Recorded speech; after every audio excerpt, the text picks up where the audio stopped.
Hello friends, एक बार फिर स्वागत है आपको मेरे चैनल पे। तो आज हम बात करेंगे चैप्टर नंबर 32 जो रेफरेंस और रिवीजन के बारे में बात करता है। ठीक है, तो भारतीय नागरिक सुरक्षा संहिता में रेफरेंस और रिवीजन की क्या प्रावधान किए गए हैं, किस किस को पावर है रेफरेंस और रिवीजन करने की, और साथ ही साथ यहाँ पे देखने वाले हैं कि इसका पर्पज़ क्या होता है, क्या उद्देश्य होता है कि पुनरीक्षण किया जाता है।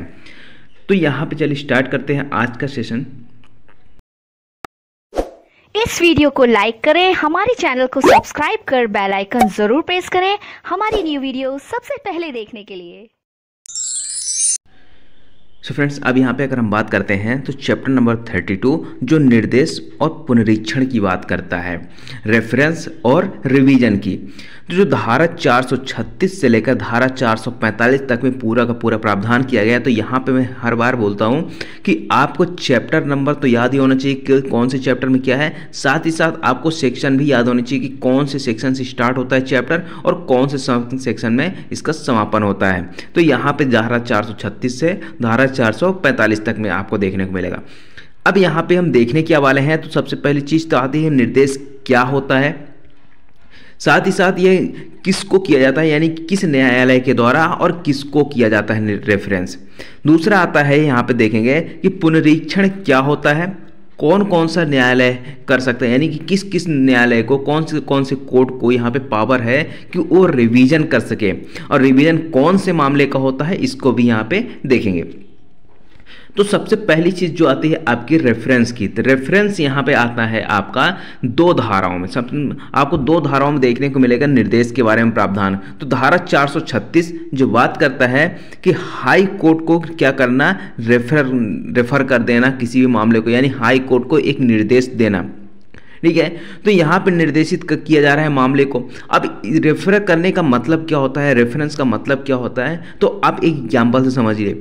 यहाँ पे देखिए, अगर कोई हॉस्पिटल है, ठीक है, हॉस्पिटल के पास अगर ऐसा कोई मामला आता है, हो सकता है कोई एक्सीडेंट का हो या फिर कोई अदर मामला हो, ठीक है, अगर उस हॉस्पिटल के द्वारा उस मामले में, यानी कि उस एक्सीडेंट वाले जो मामला हुआ है या फिर किसी अन्य तरीके का मामला है, अगर उससे सॉल्व नहीं हो रहा है तो वो मामले को क्या कर देता है, रेफर कर देता है किसी अन्य हॉस्पिटल को, यानी ठीक है।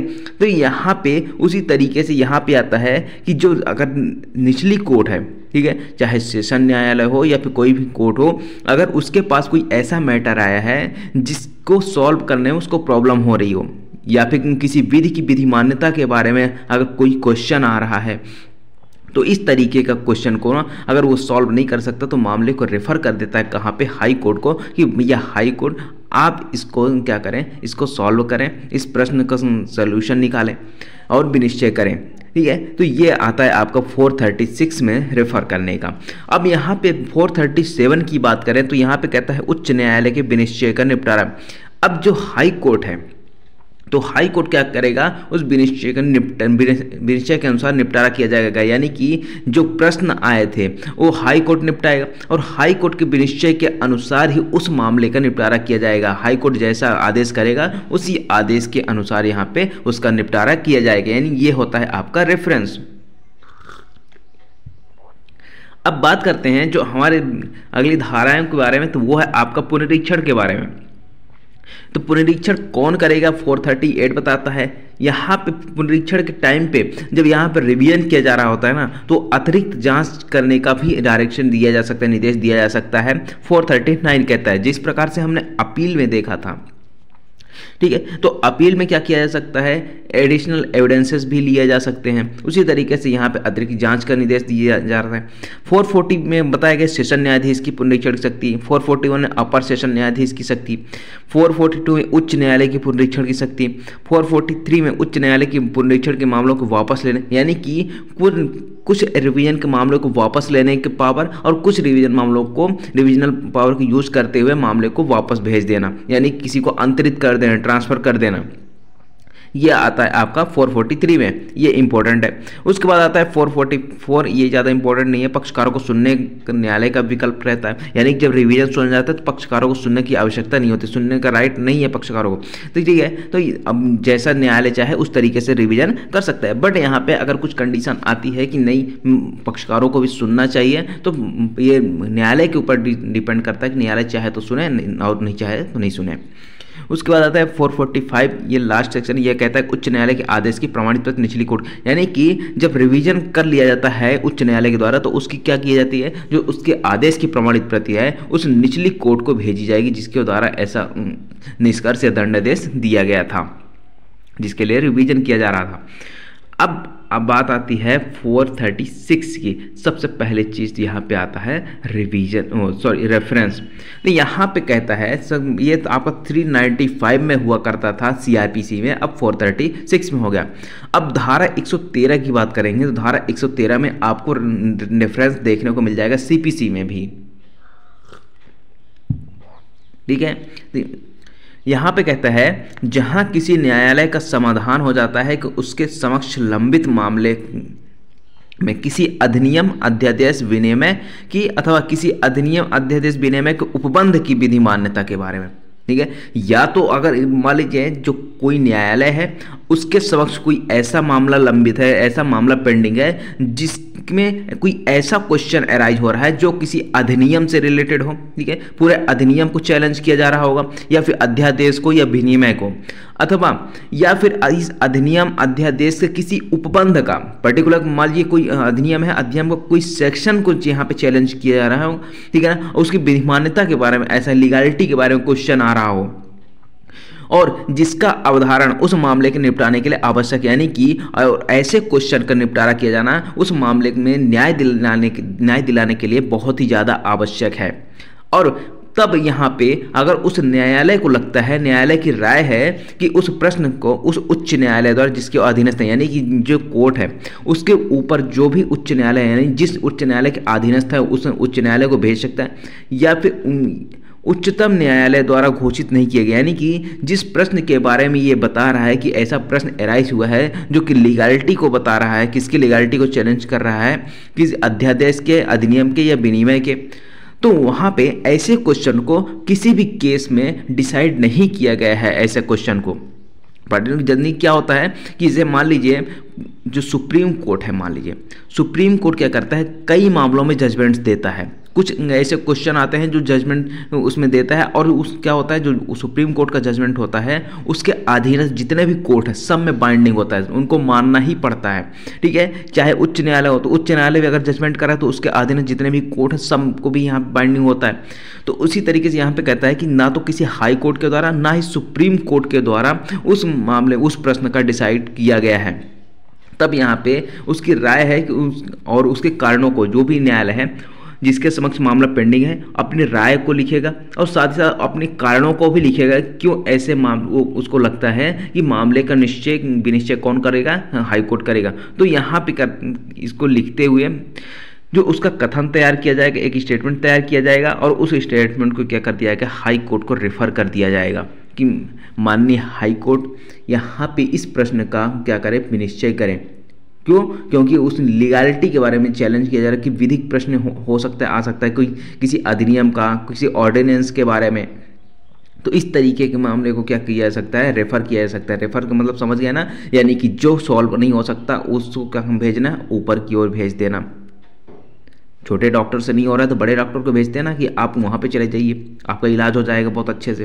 दूसरे तरीके से यहाँ पर भी है। दूसरा भी यहाँ पे सबसेक्शन कहता है कि जब मामला जो सेशन न्यायालय के समक्ष लंबित है और जिसे उपधारा 1 के उपबंध लागू नहीं होते, यानी कि यदि मान लीजिए कुछ ऐसा मामला आता है जो सेशन न्यायालय के समक्ष मामला पेंडिंग है और सेशन न्यायालय को लगता है कि नहीं ऐसा कुछ क्वेश्चन अराइज हो रहा है जिसको सॉल्व करना बहुत जरूरी है और खुद सॉल्व नहीं कर सकता, तो फिर क्या किया जाएगा यहाँ पे, और हो सकता है कि उसको उपधारा 1 के उपबंध लागू ना भी हो रहे हों, तब भी वो क्या कर सकता है, अगर सेशन न्यायालय को ठीक लगता है तो मामले की सुनवाई में उठने वाले किसी विधि प्रश्न को, यहाँ पे क्या बोल रहा है, सिर्फ विधि प्रश्न की बात करता है। विधि प्रश्न अगर जो भी उठा होगा उसको हाई कोर्ट को रेफर कर देगा कि यहाँ पे उसके द्वारा इसको सॉल्व किया जाए, उसका विनिश्चय किया जाए।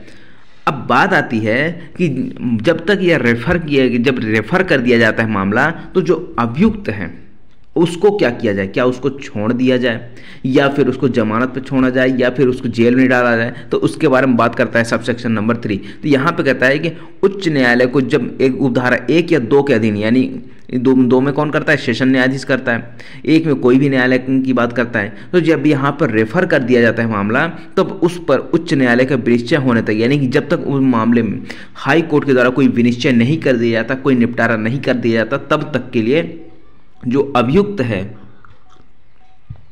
उसको क्या कर दिया जाएगा, जेल में सुपुर्द कर दिया, यानी कि जेल में भेज दिया जाएगा, या फिर उससे एक जमानत पर छोड़ा जा सकता है। लेकिन यहाँ पे क्या चीज़ है कि अपेक्षा किए जाने पर उसको हाजिर होना पड़ेगा, यानी कि जब न्यायालय बोलेगा उसको हाजिर होना पड़ेगा, तब यहाँ पे उसको जमानत पर छोड़ दिया जाएगा। ठीक है, तो दो कंडीशन है, या तो जेल में भेज दिया जाएगा, सुपुर्द कर दिया जाएगा, या फिर उसको छोड़ दिया जाएगा, कहाँ पे, जमानत पे छोड़ दिया जाएगा।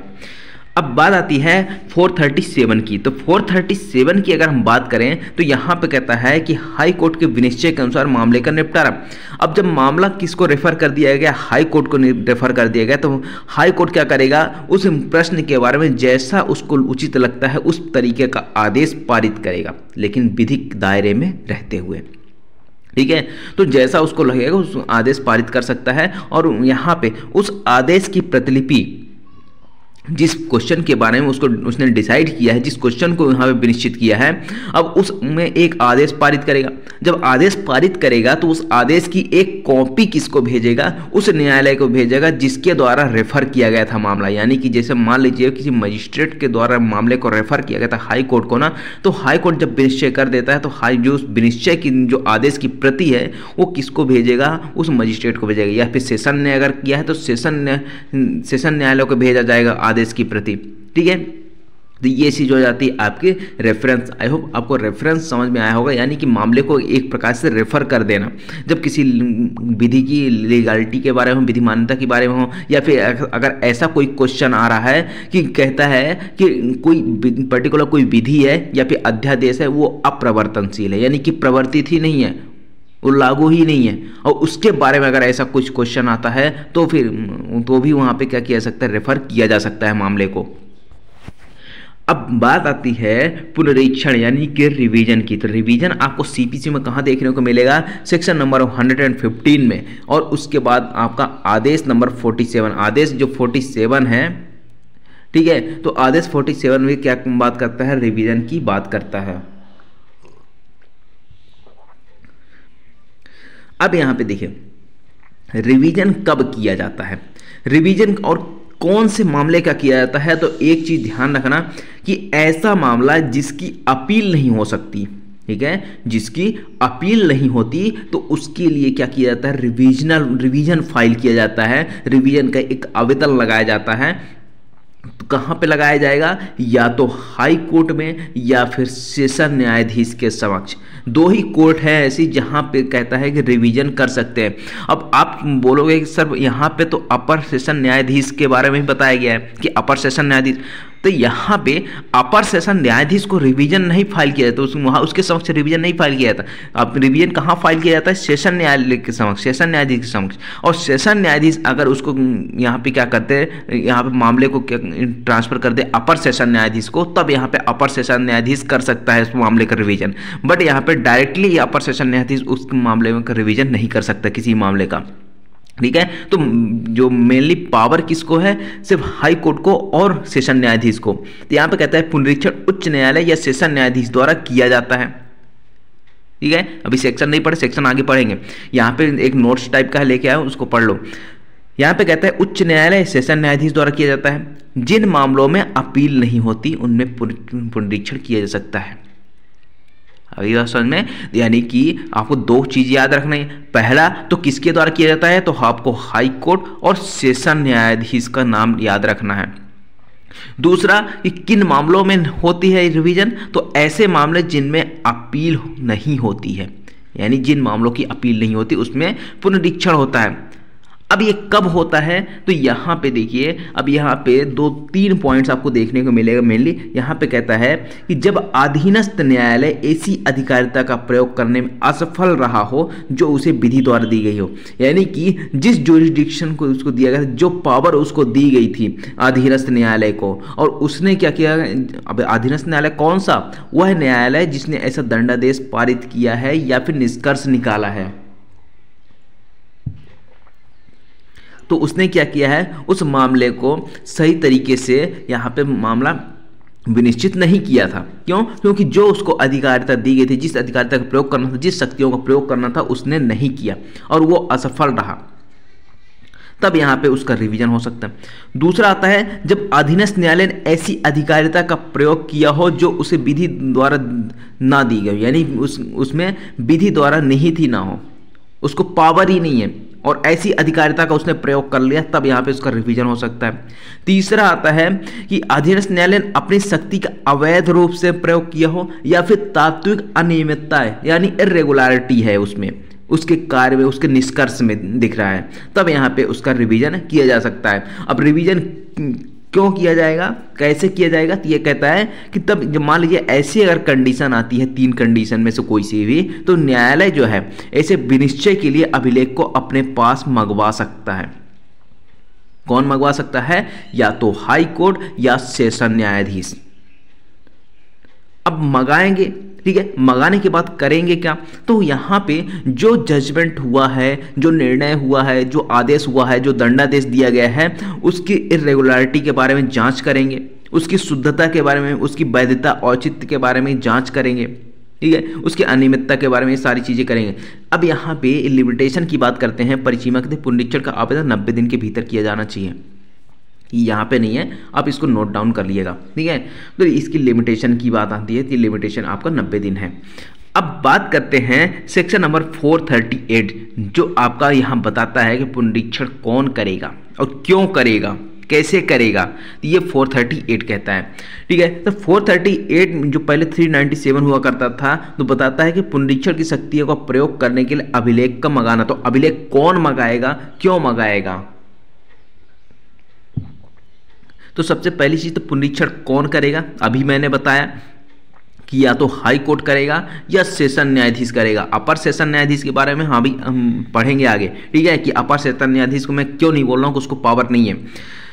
दूसरा आता है कि अगर ये कैसे किया जाएगा, जो पुनरीक्षण रिवीजन है वो किस तरीके से किया जाएगा, तो ये कहता है कि उच्च न्यायालय या सेशन न्यायाधीश अपनी स्थानीय अधिकारिता के अंदर स्थित किसी अवर दंड न्यायालय। अब दंड न्यायालय कौन कौन से होंगे, सेक्शन 6 आप जब देखो तो समझ में आएगा कि भाई दंड न्यायालय कौन से होते हैं। तो अवर दंड न्यायालय का मतलब क्या होता है कि हाई कोर्ट से नीचे के जितने भी कोर्ट हैं, या फिर सेशन न्यायाधीश से नीचे जितने भी कोर्ट हैं, उस सेशन न्यायाधीश के अवर दंड न्यायालय कहलाएंगे, ठीक है। और हाई कोर्ट जो सेशन न्यायाधीश है वो हाई कोर्ट का अवर दंड न्यायालय कहलाएगा, ठीक है, क्योंकि हाई कोर्ट सबसे ऊपर होता है, ठीक है। सबसे ऊपर का मतलब नहीं सुप्रीम कोर्ट से ऊपर नहीं होता, सुप्रीम कोर्ट हाई कोर्ट से ऊपर होता है, ठीक है। तो यहाँ पे सुप्रीम कोर्ट का भी भूल जाओ, अभी सिर्फ हाई कोर्ट याद रखो। हाई कोर्ट से नीचे कौन सा होता है, सेशन न्यायाधीश होता है।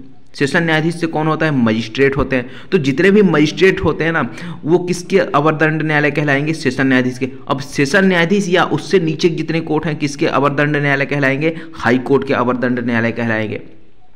तो जितने भी अवर दंड न्यायालय हैं उनके समक्ष कोई ऐसी कार्रवाई के अभिलेख को मंगाकर पुनरीक्षण किया जा सकता है। अब कौन सी अभिलेख मंगा सकता है, ऐसे अवर दंड न्यायालय द्वारा अभिलेखित या पारित किए गए निष्कर्ष, दंडादेश, आदेश की जो भी उन्होंने अवर दंड न्यायालय ने क्या किया होगा, इसका उद्देश्य की बात कर रहे हैं। अवर दंड न्यायालय ने क्या किया है, कोई निष्कर्ष निकाला होगा, कोई दंडादेश दिया होगा, कोई आदेश दिया होगा।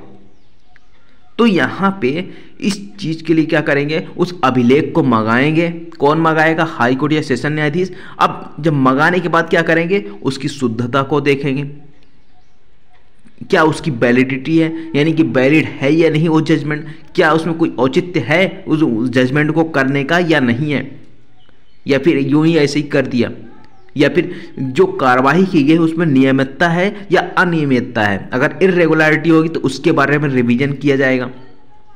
अब यहाँ पे इन सभी चीज़ों को ना इस जांच करने के लिए, अपना समाधान करने के लिए क्या करते हैं, हाई कोर्ट या सेशन न्यायाधीश मामले को अपने पास मंगा लेते हैं, यानी कि जो अभिलेख है अपने पास मंगा लेते हैं, उसका रिवीजन करते हैं। आगे बात समझ में। अब उसके बाद आती है कि अभिलेख जब यहाँ पे सेशन न्यायालय या फिर हाई कोर्ट यहाँ पे जब मंगाते हैं अभिलेख को, तो अभिलेख मंगाते समय ना कुछ आदेश भी कर सकते हैं। आदेश क्या करेंगे कि जब तक अभिलेख की परीक्षा लंबित है, यानी कि जब तक हम अभिलेख की परीक्षा नहीं कर लेते तब तक किसी दंड न्यायालय का, यानी जिस दंड न्यायालय के अभिलेख उन्होंने मंगाया है अभिलेख को, उसमें जो भी दंडादेश दिया गया है उस दंडादेश का निलंबित कर दिया जाए, यानी दंडादेश को निष्पादन नहीं किया जाए। तो सस्पेंशन ऑफ सेंटेंस हमने पढ़ा था कि जब तक यहाँ पे उसको क्या कर दिया जाए, दंडादेश का निलंबित, जब तक अपील यहाँ पे पेंडिंग है तब तक के लिए क्या कर दिया जाए, जो दंडादेश दिया गया है उसको सस्पेंड कर दिया जाए। ये हमने कहाँ पे पढ़ा था, ये आपको कमेंट करके बताना है, ठीक है। तो सस्पेंशन ऑफ सेंटेंस के बारे में अब यहाँ पे कहता है कि या तो उसको निलंबित कर दिया जाए, और जो अभियुक्त है यदि मान लीजिए कस्टडी में है तो उसको बंद पत्र जमानत पत्र पर छोड़ दिया जाए। आ गई बात समझ में, या तो बंद पत्र पर या जमानत पत्र पर उसको छोड़ दिया जाए और अपेक्षा किए जाने पर वो हाजिर होगा। ये अभिलेख मंगाते समय, यानी कि जिस टाइम अभिलेख मंगाया जा रहा है उस टाइम पे एक ऐसा आदेश भी कर सकते हैं हाईकोर्ट कि जब तक हम इसके मामले की परीक्षा नहीं कर लेते तब तक आप अभियुक्त को या तो छोड़ दीजिए या फिर उसका दंडादेश का निलंबित कर दीजिए। अब एक चीज और आती है कि हमने जितने जो अवर दंड न्यायालय पढ़े हैं, तो अवर दंड न्यायालय के बारे में यहाँ पे कहता है कि सभी मजिस्ट्रेट, यानी जितने भी मजिस्ट्रेट हैं, चाहे वो कार्यपालक मजिस्ट्रेट हों, सभी कार्यपालक मजिस्ट्रेट की बात करता है, ठीक है। तो जितने भी कार्यपालक मजिस्ट्रेट हैं या फिर जितने भी न्यायिक मजिस्ट्रेट हैं, न्यायिक मजिस्ट्रेट प्रथम वर्ग, न्यायिक मजिस्ट्रेट द्वितीय वर्ग, तो यहाँ पे जितने भी मजिस्ट्रेट हैं ना, तो इस धारा में धारा 438 और धारा 439 के अधीन ना वो सेशन न्यायाधीश के अपर दंड न्यायालय समझे जाएंगे, ठीक है। चाहे कार्यपालक मजिस्ट्रेट कोई से भी हो या फिर न्यायिक मजिस्ट्रेट कोई से भी हो, वो सेशन न्यायालय के नीचे वाले दंड न्यायालय ही कहलाएंगे। ये स्पष्टीकरण आपको देखने को मिल जाएगा।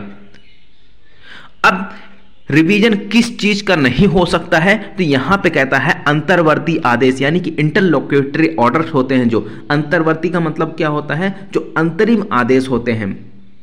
जैसे कार्रवाई चल रही है, ठीक है, अब ये पूरी कार्रवाई चल रही है, तो यहाँ पे अगर बीच में कोई चीज निर्णय आता है, कोई आदेश आता है किसी पर्टिकुलर किसी आवेदन को लेकर या फिर किसी भी और चीज को लेकर, कोई यहाँ पे अंतर्वर्ती अंतरिम आदेश कर दिया जाता है, तो किसी अपील, जांच, विचारण या फिर अन्य कार्यवाही में जो भी अगर इंटरलोक्यूटरी ऑर्डर पास किए गए हैं, अंतर्वर्ती आदेश पास किए गए हैं, उस पर उपधारा 1 लागू नहीं होगी, यानी उसका रिवीजन नहीं किया जाएगा। तो रिवीजन किसका किया जाएगा, जो फाइनल ऑर्डर होगा उसका रिवीजन किया जाएगा। किसी अंतर्वर्ती आदेश का यहाँ पे कह रहा है कि अंतर्वर्ती आदेश का रिवीजन नहीं करेंगे। जब आप फाइनल निष्कर्ष निकाल लोगे, फाइनल आपका आदेश होगा, फाइनल जजमेंट होगा, उसका हम रिवीजन जरूर करेंगे, लेकिन यहाँ पे इंटरलोक्यूटरी ऑर्डर्स का हम यहाँ पे रिवीजन नहीं करेंगे। अब एक चीज और यहाँ पे देखिए, कहते हैं कब आवेदन ग्रहण नहीं किया जाएगा। अगर यहाँ पे जैसे हाई कोर्ट है और दूसरा सेशन न्यायालय है, और यहाँ पे आप रिवीजन फाइल करना चाहते हो ना, तो रिवीजन आप एक ही जगह फाइल कर सकते हो, या तो सेशन में कर लो या फिर हाई कोर्ट में कर लो। अगर आपने हाई कोर्ट में कर दिया तो आप सेशन में नहीं कर सकते, सेशन में आपका जो आवेदन है वो रिजेक्ट कर देगा। या फिर अगर आपने सेशन में यहाँ पे कर लिया तो यहाँ पे हाई कोर्ट उसको यहाँ पे क्या करेगा, ग्रहण नहीं करेगा, एडमिट नहीं करेगा। तो कहने का मतलब कि आपको एक ही कोर्ट में जा सकते हो रिवीजन के लिए, चाहे सेशन में चले जाओ या फिर हाई कोर्ट में चले जाओ। अधिकतर लोग हाई कोर्ट में चले जाते हैं। यह है आपका रिवीजन के बारे में। अब बात करते हैं यहाँ पे जब रिवीजन के लिए अभिलेख मंगाया जाता है और अभिलेख मंगाने के बाद उसकी परीक्षा की जाती है, तो अभी हमने देखा ना कि जब अभिलेख की परीक्षा की जा रही, तो अभिलेख की परीक्षा लंबित रहने तक उस दंडादेश का निष्पादन क्या कर दिया जाता है, निलंबित कर दिया जाता है। तो यहाँ पे जो परीक्षा की जाती है, यानी किसी अभिलेख की जब धारा 438 के अधीन परीक्षा कर ली जाती है, तो उस परीक्षा के बाद अगर हाई कोर्ट को या सेशन न्यायाधीश को लगता है कि नहीं इसमें कुछ जांच होनी चाहिए, तो जो मुख्य न्यायिक मजिस्ट्रेट यानी कि सीजीएम है उसको एक डायरेक्शन देगा, यानी कि यहाँ पे निर्देश देगा कि वह किसी ऐसे परिवाद की जो धारा 226 या धारा 227 की सब क्लॉज 4 के अधीन खारिज कर दिया गया है, यानी कि यहाँ पे कंप्लेंट की बात करता है।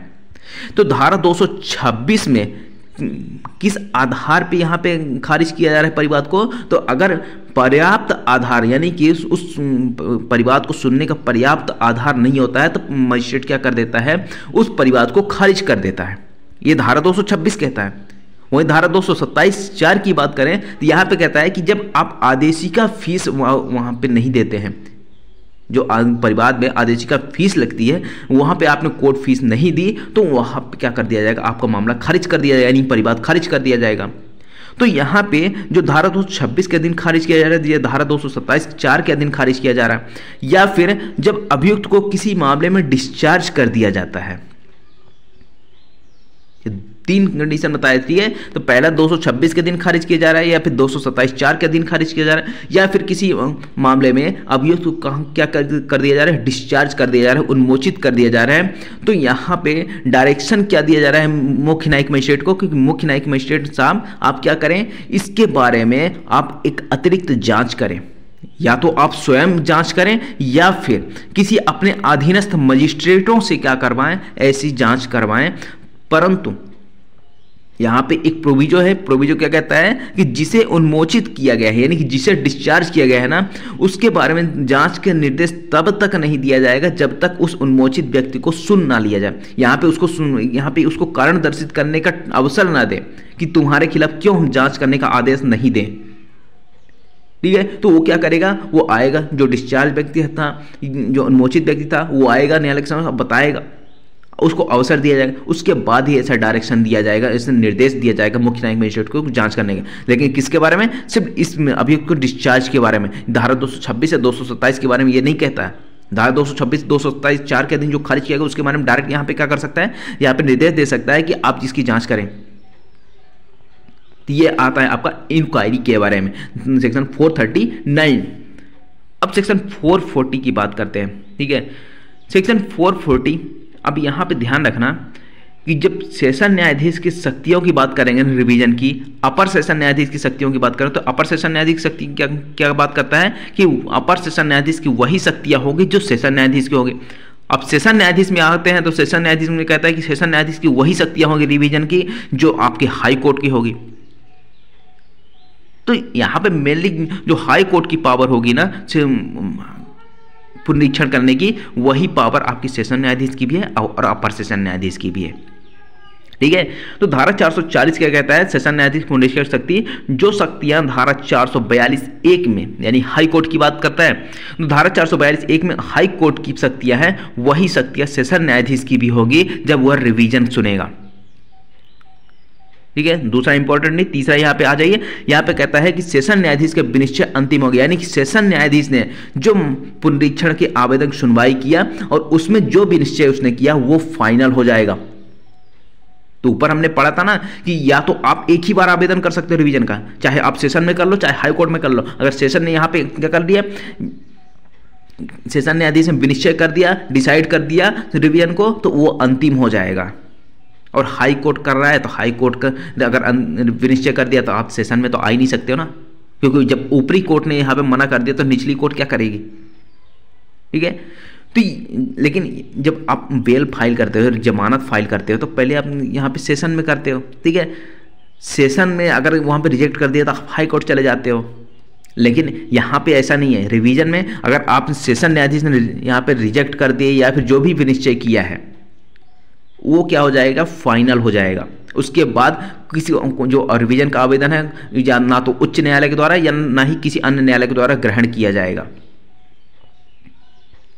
उसके बाद आता है अपर सेशन न्यायाधीश की शक्ति। यहाँ पे कहता है सेशन न्यायाधीश साधारण या विशेष आदेश द्वारा अपर सेशन न्यायाधीश पुनरीक्षण कर सकते हैं। यानी कि सेशन न्यायाधीश क्या करेगा, साधारण या विशेष आदेश द्वारा अपर सेशन न्यायाधीश को मामले को ट्रांसफर करेगा, रिवीजन को ट्रांसफर करेगा, तब वह क्या कर सकता है, उस मामले को सुन सकता है अपर सेशन न्यायाधीश, और उसकी वही शक्तियां होंगी जो सेशन न्यायाधीश की है। तो अब देखो कि पावर क्या है, क्या क्या शक्तियां हैं बताई गई हैं।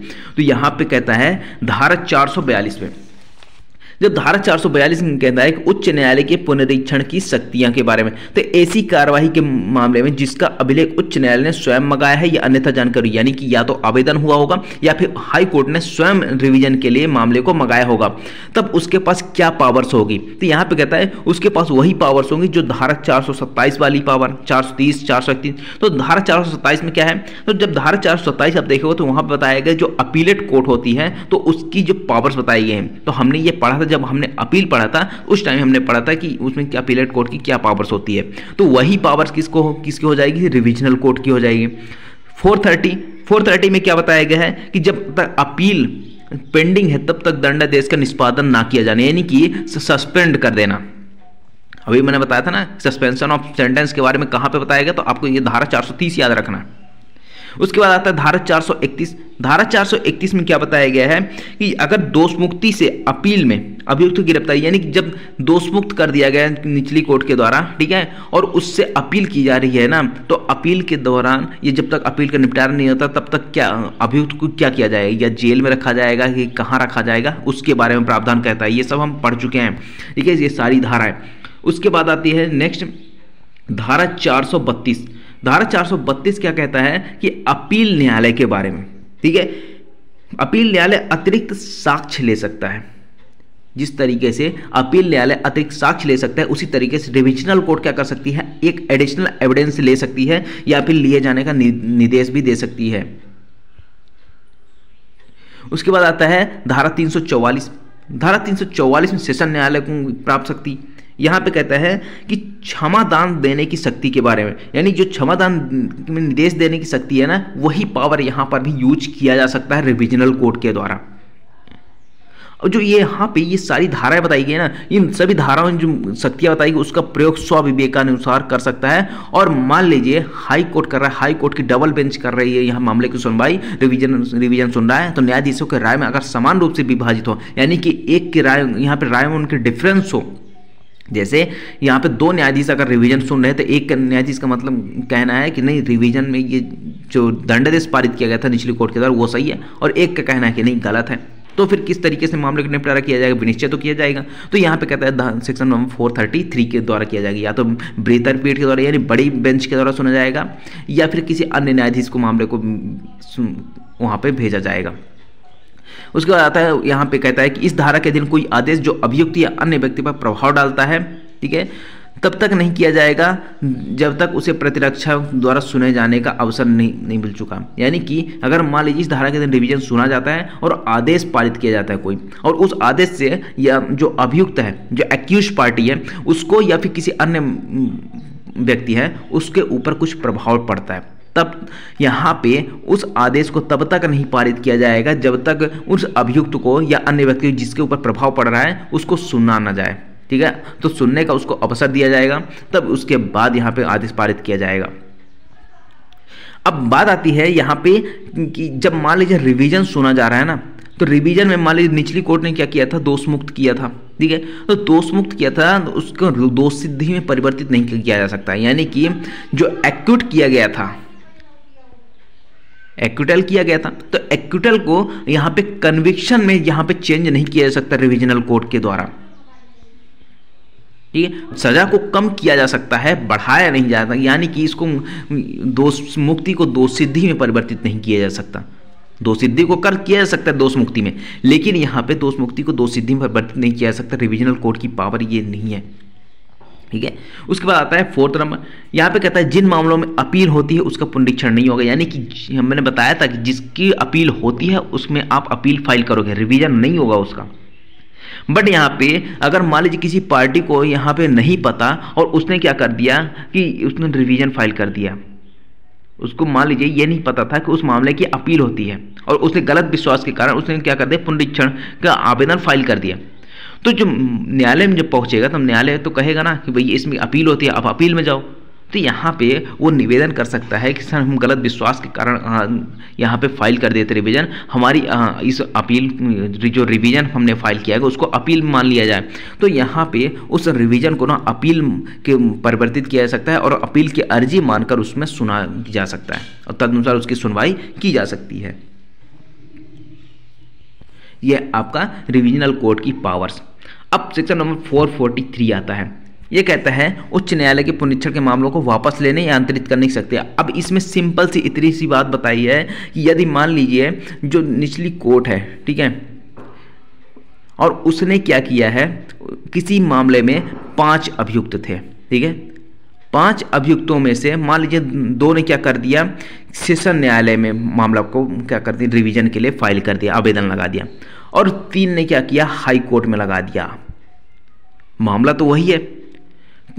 तो यहाँ पे क्या किया जाएगा, जब हाई कोर्ट में और सेशन न्यायालय दोनों में यहाँ पे मामले चल रहे हैं ना, रिवीजन चल रहा है, तो जो हाई कोर्ट है वो क्या कहेगा कि हमारे पास जो मामला है वो एक काम करता हूँ, मैं आपको ट्रांसफ़र कर देता हूँ। तो वो हाई कोर्ट क्या करेगा, सेशन या तो सेशन न्यायालय को ट्रांसफ़र कर देगा मामले को कि सेशन न्यायालय ही उस रिवीजन को सुने, या फिर हाई कोर्ट क्या करेगा कि जो सेशन न्यायालय में रिवीजन फाइल किया गया है तो वहाँ से अपने पास मंगा लेगा।